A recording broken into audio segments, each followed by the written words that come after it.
তোমার হার্ট কখনো ঘুমোয় না। 24 ঘন্টা না থেমে তোমার জন্য তোমার হার্ট বিট করে। তুমি কি জানো এর কারণ কি? আমাদের হার্ট আসলে একটা অটো পাম্প সিস্টেম, যা নিজেই বিট করতে পারে। ব্রেন থেকে কোনো রকম সিগন্যাল ছাড়াই প্রতি সেকেন্ডে আমাদের হার্ট বিট করে। হার্টের ভিতরে একটা বিশেষ অংশ থাকে, যাকে বলে ন্যাচারাল পেসমেকার, এবং এটাই প্রতি সেকেন্ডে আমাদের হার্টকে একটা বৈদ্যুতিক সংযোগ পাঠিয়ে বিট করার জন্য জানান দেয়।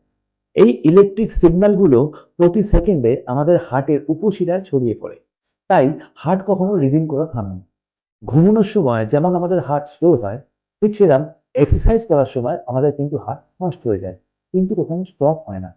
কারণ বডিতে অক্সিজেন পৌঁছানো বন্ধ হলে মাত্র 5 মিনিটের মধ্যে ব্রেন কাজ করা বন্ধ করে দেয়। আর এইভাবেই তোমার হার্ট প্রতিদিন 1,00,000 বার বিট করে। এরকম ইন্টারেস্টিং শর্টস পেতে গেলে আমার চ্যানেলটা ফলো করে রাখো, লাইক করতে ভুলো না, আর হ্যাঁ, কমেন্ট বক্সে জানিয়ে যেও কেমন লাগলো।